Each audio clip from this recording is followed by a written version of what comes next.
It's a very common thing. Like, move to London, you're going to be all right. You're going to learn English in 2 weeks. And then you move into a house with 5 Italians. And you speak Italian, you know? Like, you try to speak English, even though it's all Italians. And you always get at some point, it's like, can we get the... Shall we... Non mi ricordo come si dice, adesso facciamo un'altra cosa. Parliamo in italiano. Yeah, that's right.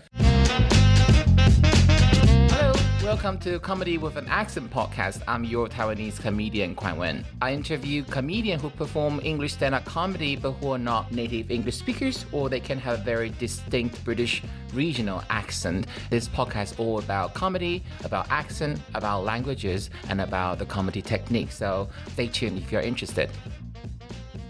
Right. Still not saying the word. Sorry, I'm not complaining. I'm just making a joke out of it.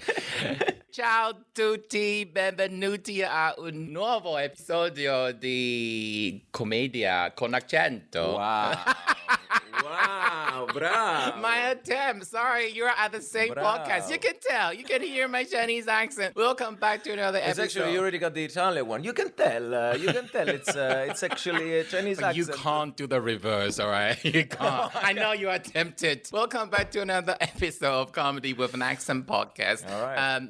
Today, our guest is our second guest from La Bella Italia. That's right. It's Hello, been everybody. a while. Last one was Luca Cupani. When I recorded with Luca, I had zero knowledge except for generic stereotypes about Italy. But you had already starting it? Before the recording today, I started learning Italian. Right. So today I'm talking to you with a little bit of knowledge in your language. I wouldn't say knowledge. Is it real knowledge or is it like the racist stuff that we...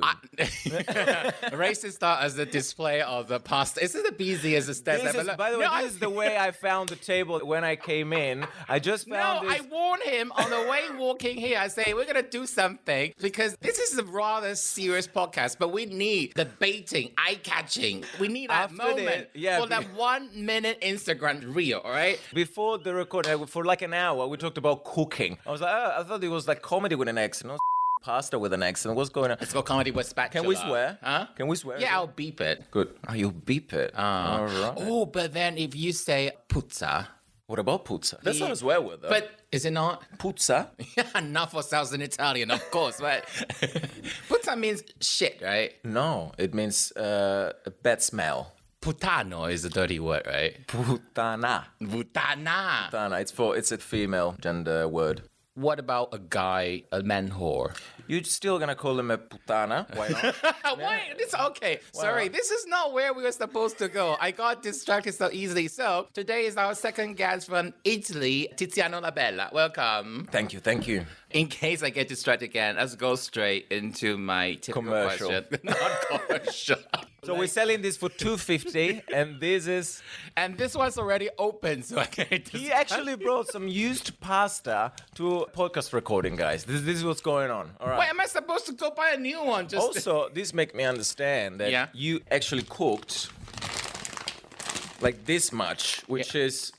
What is it? It's like 50 grams? What did you eat? No, what's this one? This is rigatoni. That's right. I think I cook about 150 or 125. Isn't that the suggested portion? That's a bit of a... I was trying to avoid talking about pasta, and you dragged me right back into it. Let's just go to our center questions. Oh, before that. Right. In Italian, you probably just say comedy these days. Young people don't say commedia. You say comedy. The young would probably say... Comedy. Stand-up. Stand-up. Comedy con accento, con l'accento, con un accento. Which one sounds more natural to you?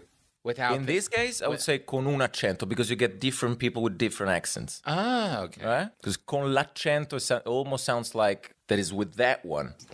Right. So I'm going to come back to my standard question. So Tiziano, do you think you have an accent? I do, 100%. It's weird though because it's changing. He's molesting me right now. You don't see it, but... I'm sexually harassing. I'm caressing his hair. And I'm just trying to make sure there's It's like I'm having lunch with my grandma. It's like no elbows. Like, every time, like no elbows on the table. They used to I thought it would be easier today because you don't move your hands around as much as Luca. Because when Luca was talking, I was afraid of being hit. They do that. Yeah. These bloody Italians. What do you mean, they? They as in, I thought you were talking about different generations of Italian. No, I mean, how old is Luca, do you know? Because he looks much younger than he is. That's what I remember. Are we allowed to disclose this? I think you are. Okay. I think it's fine. It's just Luca after all, Hey, he met the Pope. I love Luca. Luca met the Pope. He met the Pope. You didn't. I did not. He was in the midst of the American A-listers. He was taking pictures Mike with him. Birbiglia. Unbelievable. Some unnamed generic white talk show host. Chris One of the Rock, Stevens. Jimmy Fallon, everybody was there. So don't Everyone. you dare insult him. I would never. Because that gap between you and him is still there. Absolutely. He met the Pope, you the didn't. Lord is on the line between me and Luca. That's what's Okay, going go on. back. So explain the accent. So you say it's weird because... It's weird because I came to London like maybe 7 years ago, and it was much more, hello everybody, how are you doing? I mean, I already studied English a lot at university and stuff, so I'd already tried like to correct and stuff. But then I started like almost trying to steal the English accent, like to learn the real stuff. And then I met my girlfriend, who was Australian. Have you met? No, but I heard you talk about her in your clip. There you go. So now I got like little bits and stuff like Australia. Yeah, like very often I got people coming to me. You're in Italy, living in London with an Australian accent. What? Did you have a stroke? What's going on? Like, why? I can't tell though. I mean, I'm not an expert on Australian accent, but what would be a word or an expression? Expression that gives away. Like they constantly 100%. Like I didn't used to say that. Blimey, whatever. Like, bruh, I got even some When you words. say blimey, I feel like you're trying too hard to act street. It's like even some words I didn't know how to say them in English because I thought like the thing that you sleep under is the doona for me. You know? You sleep on duvet? That's it in English, right? I didn't know it was. You know, I've always called it a doona, and then someone told, what the is a doona? And I found out that it's just an Aussie thing. Oh, I thought it was an Italian thing. No. No, not at all. Shitloads, you know, they say. But see, I feel UK did pick up a little bit of Australianism. When I first got here, I was shocked when people just mate each other. For me, that's a really... Because I find English culture a bit fake. Okay. And when they're kind of faking to be your really close friend and calling you mate, I thought like, it works on Australian, but for you guys, it's just but now I'm used to it. Well, now everybody uses it, don't they? Yeah, and that's a very big contrast between American English, which I learned, That's and right. British English. Here, people more like to say mate, whereas American more like to say bros. I don't know, dude. Dude is like almost funny to me. If someone has a very quintessential British accent, and when they say dude, it just sounds... Yeah, like if someone bumps into me and say, yeah, sorry, dude, I feel like it's I have a little chuckle. It's like, a "Oh, comedian making a bit. dude." Yeah, you're right. So you say it's weird because you carry a little bit of Australian influence right now. 100%, absolutely. It's like they just come out. I don't know. I say like, tell him he's dreaming. You know, have you ever heard this? Streaming. Dreaming. Tell him he's dreaming. Dreaming. Yeah, like it's like. I thought you were saying straight man without the T at the end. It's streaming. What am I talking now? Always thinking about the same stuff, you know. Always the.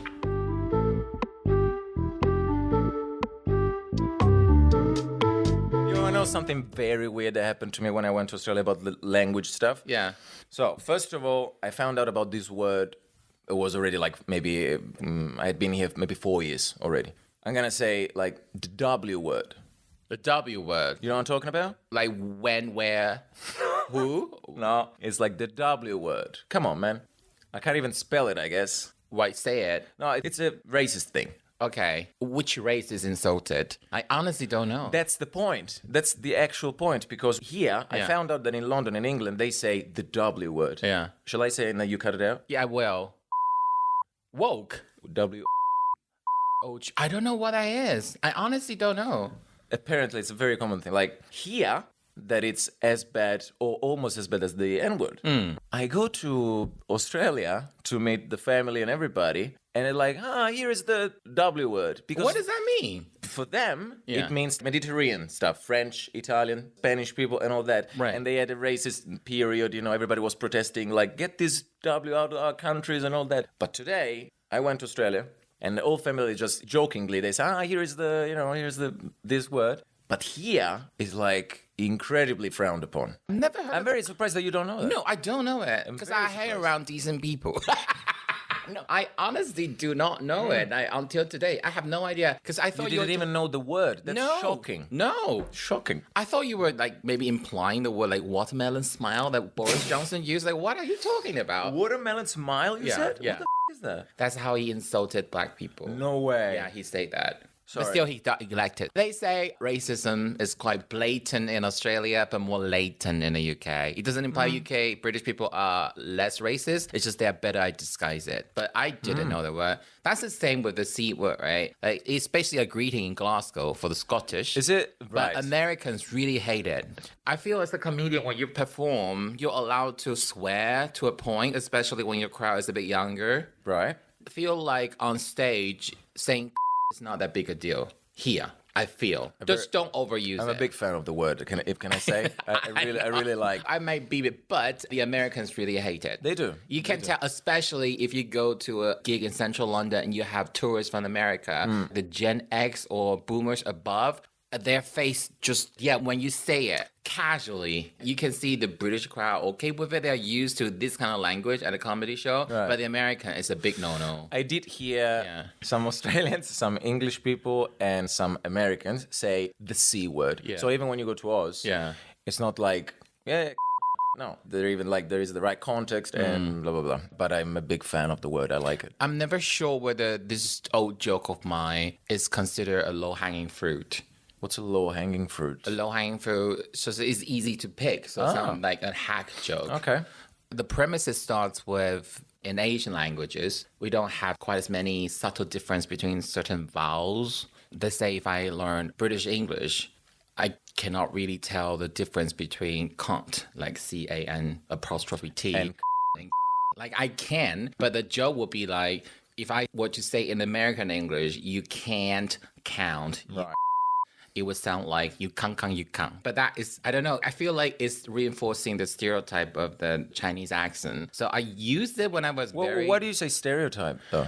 It just implies that people who look like my racial background never have a command of this English. I mean... Oh, never. It's like... I don't know. In recent years, it's better, but... Say 5 to 6 years ago, someone who's yellow, East Asian, you see them on screen, they kind of struggle with their English and they do a very dialogue light character, right. Like a restaurant owner, a waiter, or like a prostitute. So I feel I want to give more layers to people who look like me. But then it's a very effective joke. And it was true. Like when I learned That's the thing. That's the thing. It's true. You know, you're not being offensive to anybody. It's fine. I mean, I don't see the offensive part in it the same way I talk about the Italian accent and Italians here. It's true. You know, because sometimes in stereotypes there is always... Well, not exactly. This comes to my follow-up question now. Go on. Because you are the second Italian guest, I'm going to make a lot of reference and compare you back to Luca. Go on. Actually, when I recorded with Luca, we talked about you already. No way. I said to Luca that when I first came to Europe and I did some language class with Italian people, those Italian people of a certain generation seem linguistically challenged. They were the least likely to overcome the original pronunciation to adapt themselves to a different language, supposed pronunciation. Right. And also when they talk, their hands constantly move around. So it was all lingua cliche. But I said to Luca, I noticed a very remarkable difference between him and you. No, between you and him. That's the correct. That he met the Pope and I didn't. Yeah. I know. No. Jesus. In that, your Italian accent is not that obvious. When his was more obvious, he admitted to that. When you speak in English, you remove the mannerism of Italian. I mean, I don't actually, when you speak Italian, you don't seem quite as... Go on. Like what a racist would think, like stereotypical. Like I don't move as much? As in, I feel when you speak English, you switch. You actually switch to a different mode. English comes a lot more natural to you. And Luca then explained to me, because of Netflix, or stuff like that. You used to be the case where Italian can only watch everything foreign dubbed in Italian. There was no chance for them to be exposed to foreign languages that often. So the world has changed because of globalization, all the media and internet. Italian youth prove that now we're equally able to pick up another language. It's just that in the past, our culture setting didn't allow us to have so much exposure to English directly. Absolutely, yeah. I feel like you are a product of the new generation Italian. That's what I mean. It might be, although there is many people like my age and younger. There is just like exactly as Luca, or or much more. Okay, I don't know how I'm gonna cut this bit, but when I did a recording with Victor and I asked him for all the countries. But Victor is Victor Petroscan. Ah, yeah, Yeah, of course. I say that when you tour in Europe, of all the countries you went, which country had the worst English fluency? And without a second of hesitation, he said Italy, yeah, 100%. He said 100%. people came to talk to him right. after the show. They couldn't even have a proper discussion. And he just thought, did you even understand anything I say? And I say everything with a Romanian accent. right. I just That's right. understand.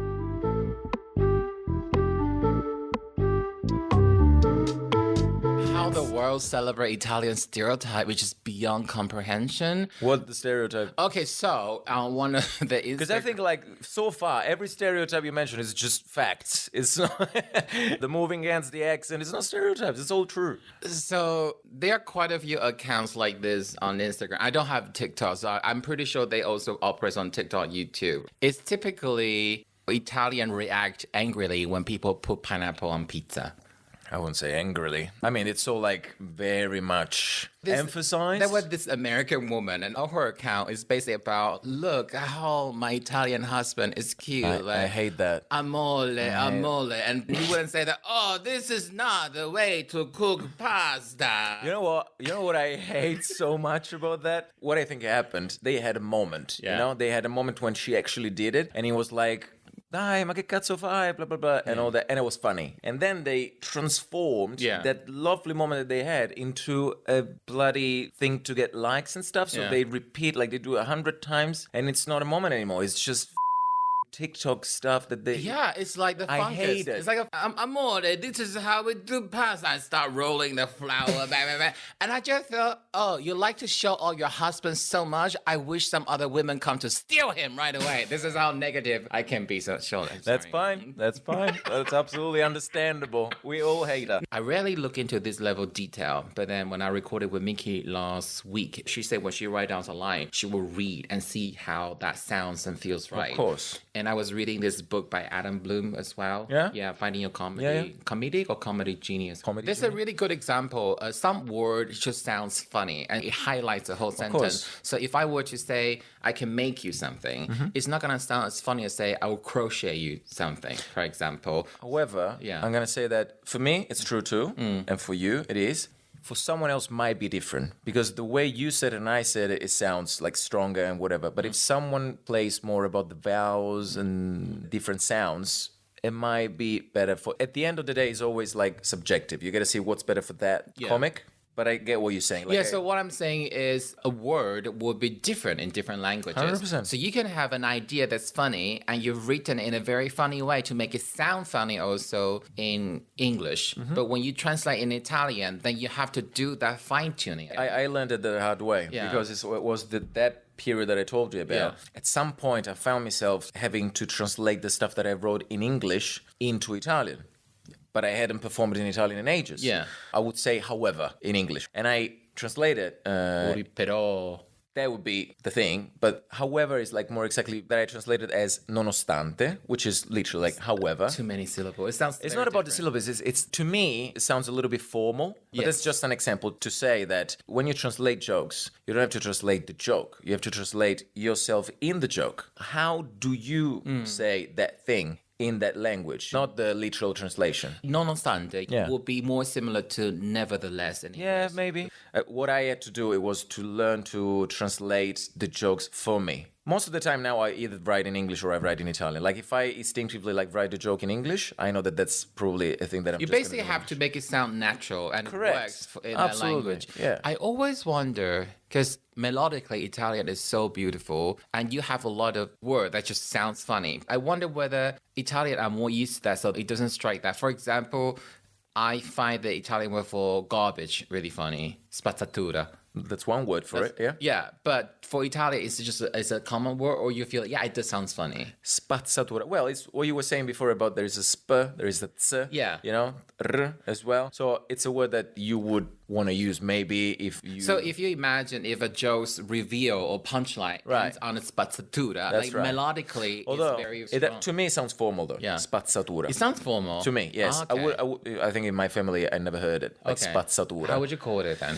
It's a immondizia. Also, you know what's about Italy? It's a lot, like it's a huge... It's not really a united country. It's very fragmented. I think they know. I know. They know. It's more about where you're from. The regionalism. The region, like it's a huge influence, like different accents, different dialects. We're talking about Sardinia before, and it's not even a dialect, it's just a language. What about the other one also started with SP when it says spaventoso? Is that a strong word or is that quite a common word? It is, but again, kind of formal. I don't know. I would never say, spaventoso. Like it's from Duolingo, so it's understandably formal. Duolingo, man. I love Duolingo. I love Duolingo because I don't know if they do this consciously or it's just random. Some stuff I was studying Turkish with it. Yeah. And I was like, all right, next sentence. The woman is in the kitchen. You know, it's like Really? My Duolingo story, half the time a lesbian couple. Really? I wonder why. I think they personalize it. Like on. but you see, okay, I'm not gonna hurt the lesbian community. And also, a lot of my Italian Duolingo scenario end up with a guy called Vikram. Oh, yeah, me too. You're right. Is that a thing? I mean, the thing is, Duolingo is trying to... Woke and gone too far. That's the thing. Nobody in Italy is called Vikram. There's no Maybe. Vikram. Maybe no one. Nobody's called Vikram in Italy. Give me Vittorio. And I'm gonna get all the hate messages from Vikram living in Italy. Racist. Hi, Vikram, if you're listening.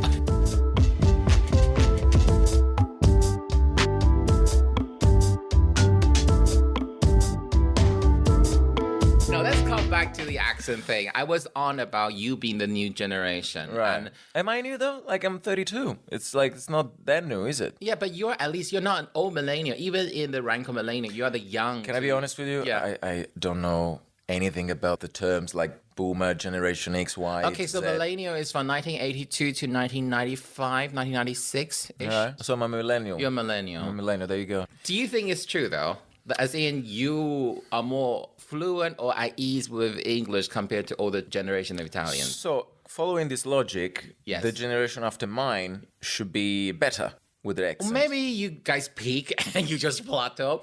I think that there are so many Italians in London. At least for this group Italia, if they migrate back, they will bring back the same English fluency, right?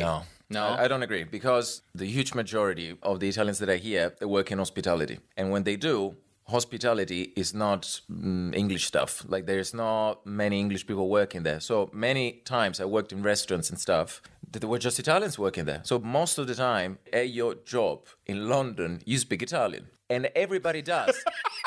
You know, like the Turkish chef, the Malaysian dish washer. You know, everybody knows some stuff about Italian, so you just find yourself speaking Italian. I do agree because I moved to the UK in the mid 2000s. At that time, it was just after the East European countries. They like to call themselves Central European countries like Poland, Slovakia. They joined the EU, so London was awash with Central East European hospitality workers. So you go into a Starbucks, it's more like to be a Pavel or Pavelina that serves you coffee. That's the thing. However, Italy went almost bankrupt in 2011. It's before Mario Draghi was his name. Draghi, Before he took over, it was a mess, right? Well, it's not. Yes, I know what you're talking about. Okay, it's still a mess, so don't use past tense. It's pretty much still a mess, but yeah, I mean, we're trying to get back. Get back with Giorgia Meloni. Trust her. Yes, lovely. It's a long way, but yeah, we're trying.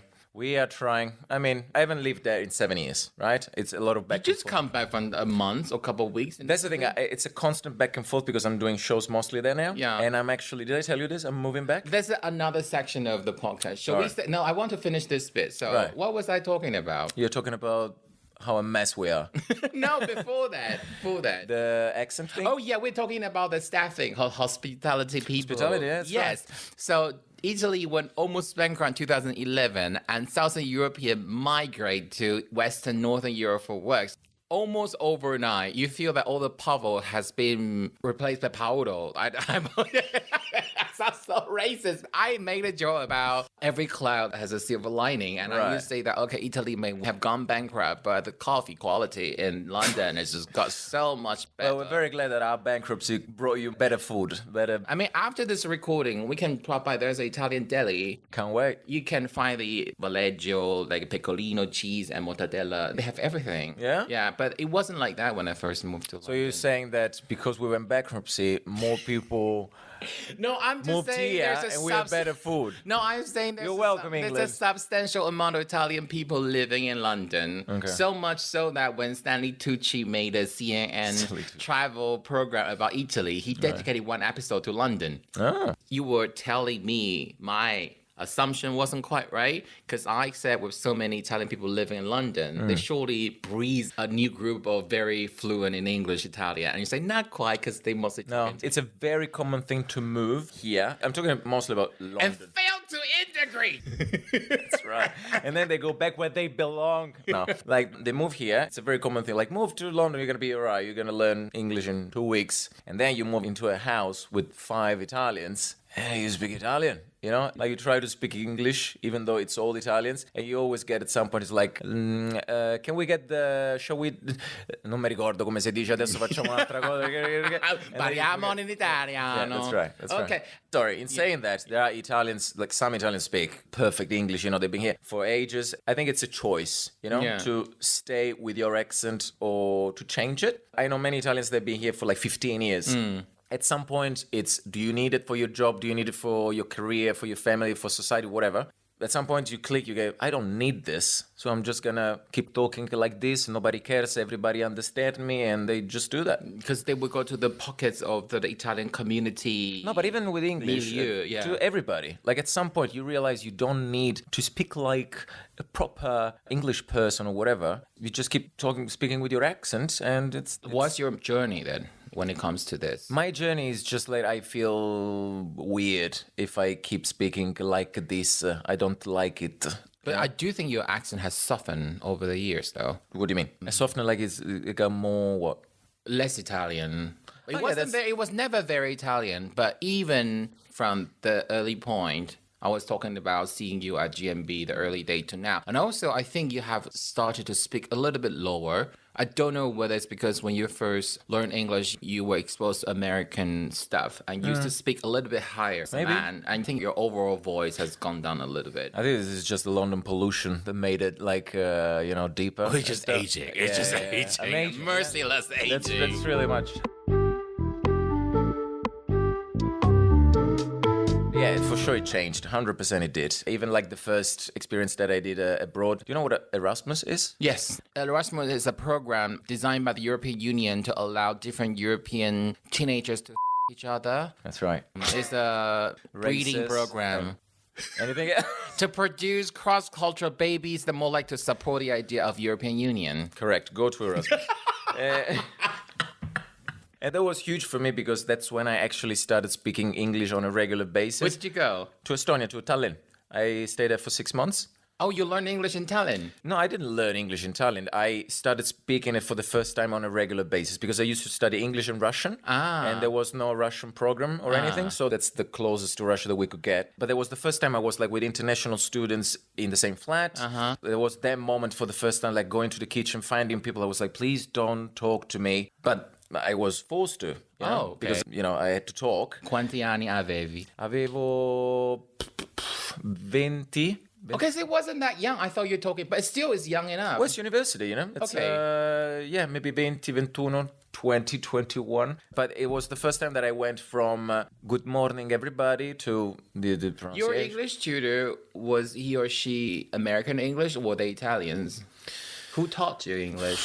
When I was in high school, it was like, now that I think about it, she was very like correct English, no accent, like you should be, if you think about it. And then when I went to uni, it was British accent, mostly. And there was like another... But it went from a textbook subject to something you have to use in daily life. And you were put into, you were put in the environment when you actually had to use this language. That's right. When I did the Erasmus, it was the first time that I actually, I had to live with it. It was always a choice, I was always studying, watching things and stuff, but it was the first time that I found myself in the situation. Otherwise, I couldn't, It's interesting because I always thought your accent for me is quite light as Italian, to the point that when you're addressing people's generalization of Italians, you're talking about the stereotypes Italian, I feel you had to actively act it. Because the accent? Yeah, not the accent, the hand movement, the body language thing. Because in my perception, that's so not you. Right. I feel like you have to amp up extra just to act it out on stage. You know what's weird is that, like you said about Luca, right? Yeah. And Luca still has much more than me, this thing and the accent and whatever, but he's way more English than I am.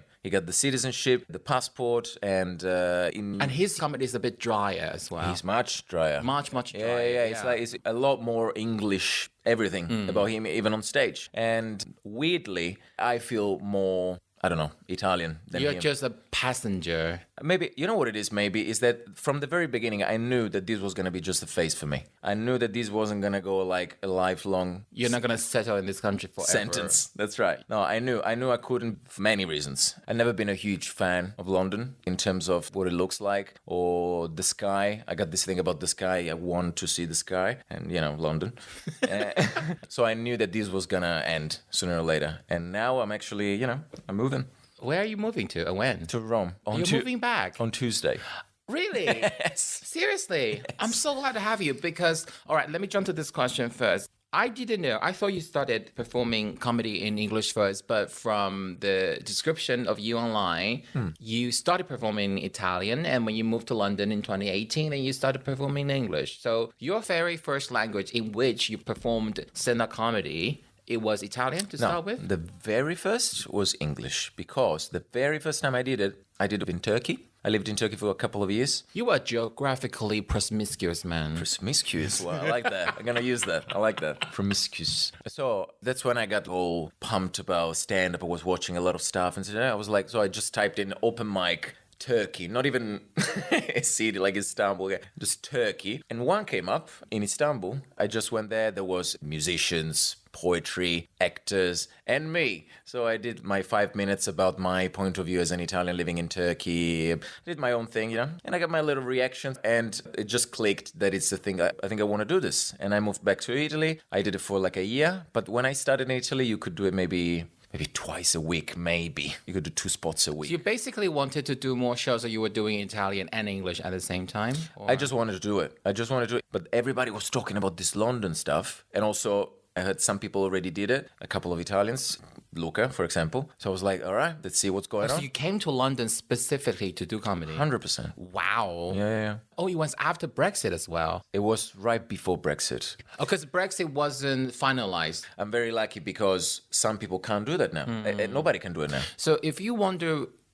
if some of you thought, I've not come across Tiziano, or if you browse his Instagram, you notice most of the stuff, the captions, subtitles on Italian, That's right. and more clips on Italian. You can notice the shift. You're moving from English performer to a performer in Italian. That's right. I didn't know. I'm going to miss you. I'm going to miss you too, man. Let's hug. Come on, let's do it.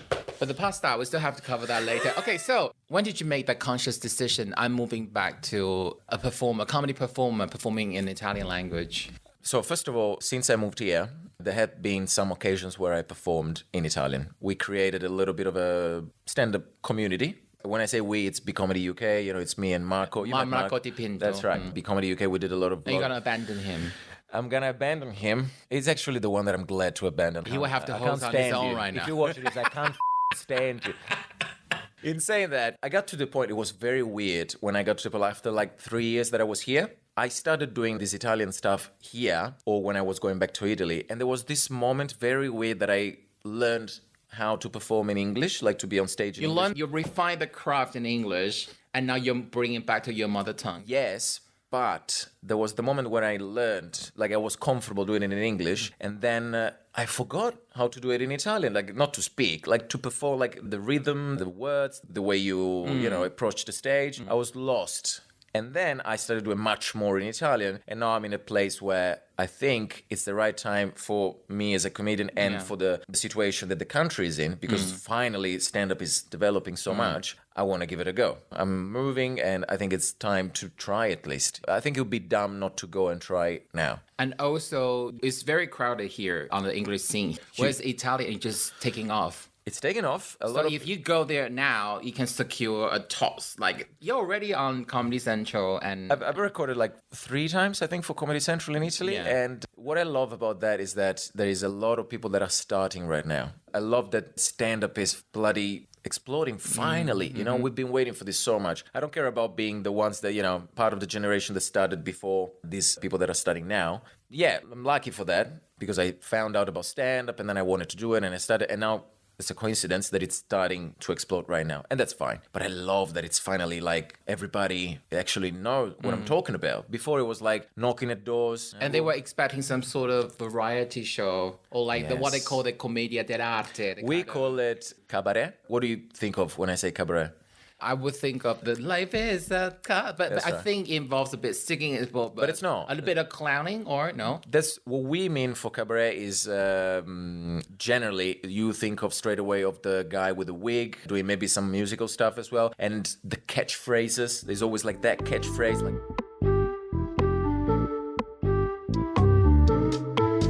I've gone to Italy 4 times in a month now. This month. Is your girlfriend moving with you? She's coming. Okay. Yeah, she's coming. It's not like ditching girlfriend for comedy career. No.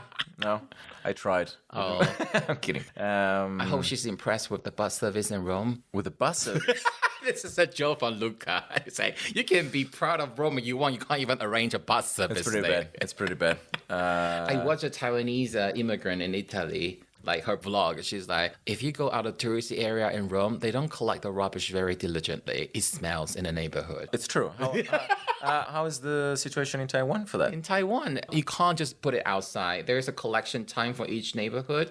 And Right. if you miss it, you can't... Like here. No, here you put it in your wheeler bin, right? That's right. The truck will come and it will play a specific music, and the neighborhood will come down to bin the rubbish. There is trash truck that's Yeah. got a music? Yes. Like the ice cream truck here? Yeah, like the classical. That's awesome. You know what happened to me in Italy? I was doing a gig in Milan at a university. In the university, a lot of students, young students from pretty much anywhere, mostly Italians. So I do, my jokes, I talk about everybody. The English, the Chinese, pedophiles, like the worst stuff, anything. Do we have to edit pedophiles? No, that's fine. I mean, there are pedophiles in the world and I talk about them. In a jokingly way. This is to say that I joke about everything. Okay. Anyway, I do a joke about a Chinese person. And the students go a little bit like, this girl turns around towards a friend and she goes, is that racist? And the guy goes, I don't know, I'm from Taiwan. That's a good one. And well, she's the racist. Look at that. No, I think the Taiwanese guy should be able to say, like, the fact that you're from Taiwan does not prevent you from judging or giving opinion. What I think happened is that she thought it was Chinese. I was like, well, yeah, that's the racist. I was like, I don't give a No, but I also feel, even though I say a lot, Taiwanese people are not Chinese, but because during COVID and the hate, I'm going to say again, remember the virus started in China and they were lying about it initially. So people were hating East Asian looking people, and then Singaporean got beaten and Taiwanese will be harassed as well. So I know truth is we think we're different, but shit happens. People hate Chinese people. We go down with it because visually sometimes people can't tell the difference. So, Right. But that is a funny thing. Although I do have to say your joke can go quite wide when it goes. You even did a Chinese accent before in your set, didn't you? No, I think you're right. Yeah, I think you did. You're right. Yeah, I think you're right. Yeah, but it was, let's give it But I have to say, shall we give it context? Context. Also, I have to say, one thing I find a little bit unfair is that somehow, for some reason, everyone feels they have a free pass to do the Italian accent. 100%. Why is that? I have no idea. And do it badly as well. Correct. And also, when I got to London, I was warned about this because in Italy, nobody cares if you do any accent. It's something that I find, first of all, it's fascinating. I love the accent. I'm a big fan of... I found it hypocritical because I would see people, not all, but some of my friends who are Black British, and they will really have a problem where people do like an African accent. Right. But they were more than happy to do a Chinese accent themselves, which I think is a bit of hypocrisy. It's just like... But they feel like, if we do it, it's not punching down. We are laughing with you. I never understood the offense in that because you do have that accent. If someone is good at doing your accent, it's just a good impression. I think it depends on the context and intention. Of it. Always. The Because context is sometimes always important. If they do the accent, the whole idea is to highlight the idea that you struggle to communicate in English with other people. and you are inferior. Sometimes people do accent. Okay, if you the intention is everything, isn't it? Like if you do it with a bad intention, but you don't need to make an accent to say something bad or racist. You do have an accent. I do have an accent. You do my accent. I've always find it fine and not offensive, fascinating at times because I love linguistics and all that. So I love to see how a language adapts to another. It's amazing to me. And accents, like I got to London and I was warned about this. I was like, it's not good to do like any kind of accent and stuff. And I go to the first restaurant, I go, hi, I'm Tiziano, I'm from Italy. And they go, oh, Italy, blah, blah, blah, blah, blah, blah. Really? Of course. That's 100%. kind of childish though. But then again, I don't care. It's true. Yeah. Most of us speak like this. It's fine. We speak like this. I don't care. I don't know. Who did that? Everyone. Really? Everyone. At school, I worked at school with kids, like primary schools. There is a new kid today. What's her name? Francesca, right? Hey, Francesca, you from Italy? Like, it's like, what? What are you doing, man? But it's fine. But imagine if we get like a Chinese kid. Do you not feel British people are more likely to do an Italian accent compared to a Spanish accent? Have you noticed that? Say again? I feel British people feel they have the free pass to do a French accent. But they probably don't do it quite much in front of a French person. But they're happy to do Italian accent in front of Italian. I think Italians is the most... I can't think of an accent more used, jokingly or not, than Italian. I can't think of another one. Like Russian, maybe. No, not as much. Not as much as Italian. And I just thought it's a bit funny. I feel someone can do the accent a bit more if they know a little bit about the language and actually have a grasp, like it's not bruschetta, but it's bruschetta. Like things like that. So it's funny if you do an accent in such exaggerated manner, but you don't even pronounce the word correctly. But I know this is a minority opinion, so... I don't know. I just think that maybe for some historical stuff, it's like... But this can be harmful, though. Remember at the start of the COVID pandemic, Italy was hit before the UK, right? And Milan, the hospital was shutting down. People were trying to flee from the north to the south. Yeah. I feel for the British press, which have this superiority complex, they would just think, of course, Italy gonna get it, the dirty Italians, right? In a way, listen, I was reading and there were Italian scholars and doctors writing in the column, the rest of Europe, you guys should be prepared, see what happens in Italy. At least we give you the example, you can prepare, learn from it. But I feel the UK didn't do much because deep down they just thought, they kind of see Italy, the transition between the first world and the third world. Wow.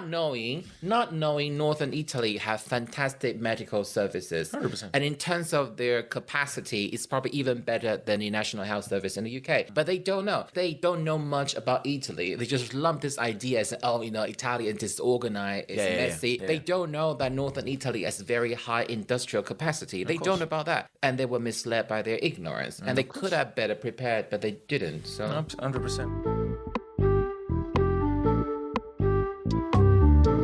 Has anyone ever commented on you don't look Italian? The idea of Italian must be very, very dark, like much, much darker. I know that's the case, because people would think that. Yeah. But I think it's not the... I would call that the Dolmio commercial stereotype. So to the extent when Luca tried to do audition, because Luca has blue eye, and they just said, no, you're not going to fly, you don't look Italian. Because their idea Italian is someone very, very Southern Italian. Yes, it is. But even if you go down south, if you go to Sicily, for example, there is a lot of people blonde with blue eyes because they had the Vikings coming over. Yeah. Why was that before this look, your look was more sort of I'm not that generic, but you can't tell which European country you're from. And now it's more Italian?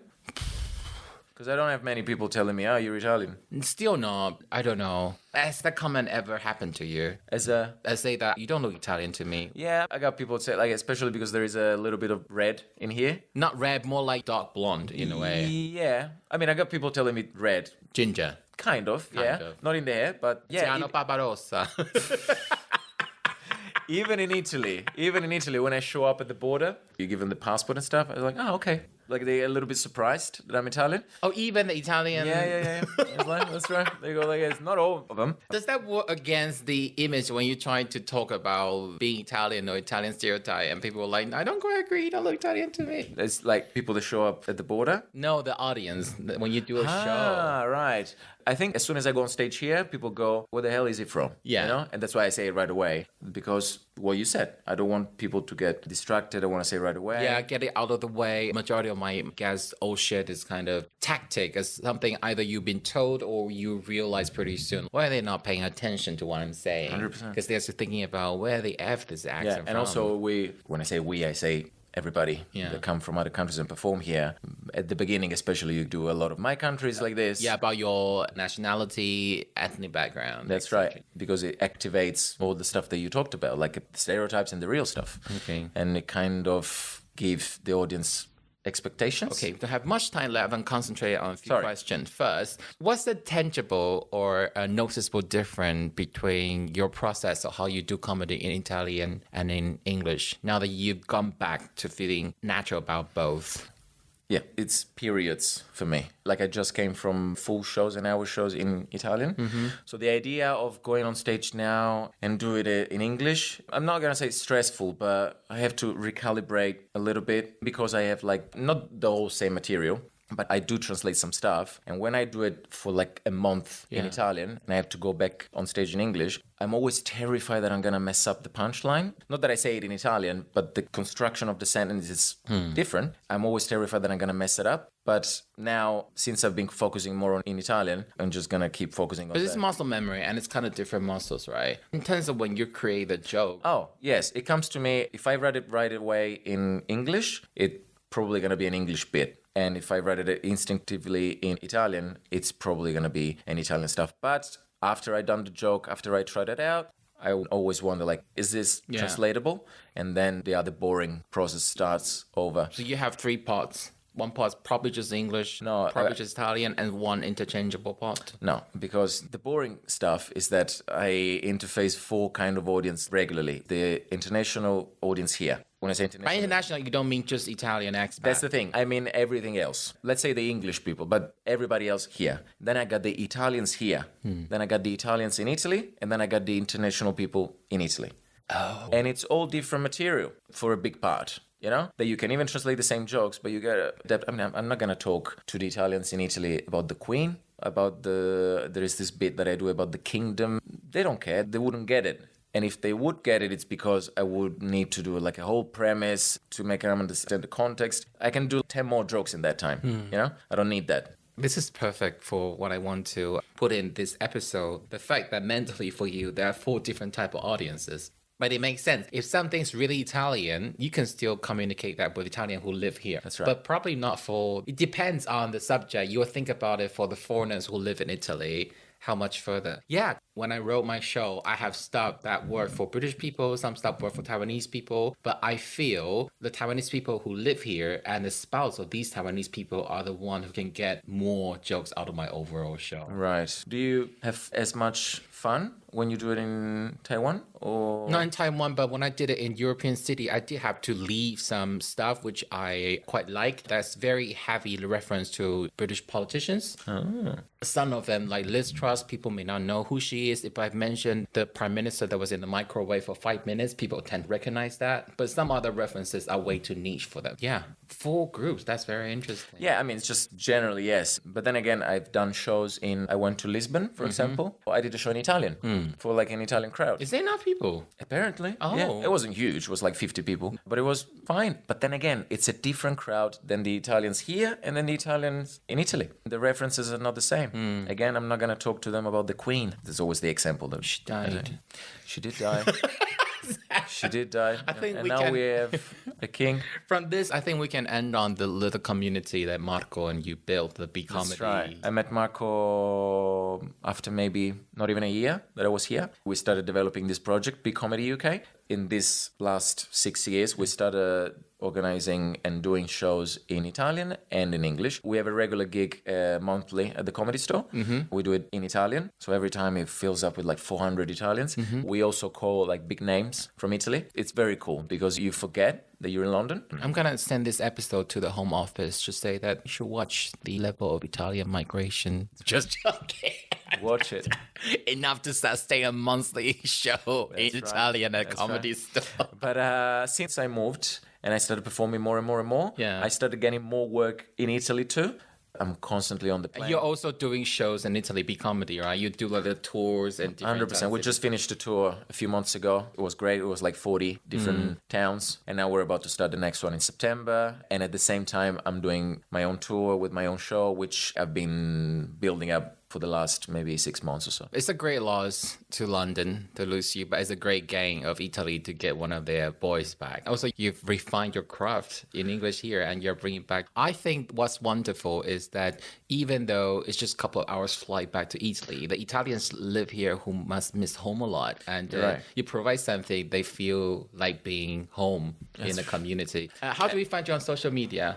Tiziano La Bella, which is, a weird name, but you find me like that on Instagram. I work mostly on Instagram, but you can find pretty much everywhere. Okay, our time is up, so we're gonna... Well, I'm just gonna say thank you, and it was really, really... I get emotional now that I'm coming back to Italy, so... Thank you so much for even just... I know you'll be back. I'll probably go visit I know, but thank you for everything. You've been very nice since the very first day. Thank you. So that's our guest today, Tiziana Bella, and grazie mille. Grazie a te. Ciao a tutti.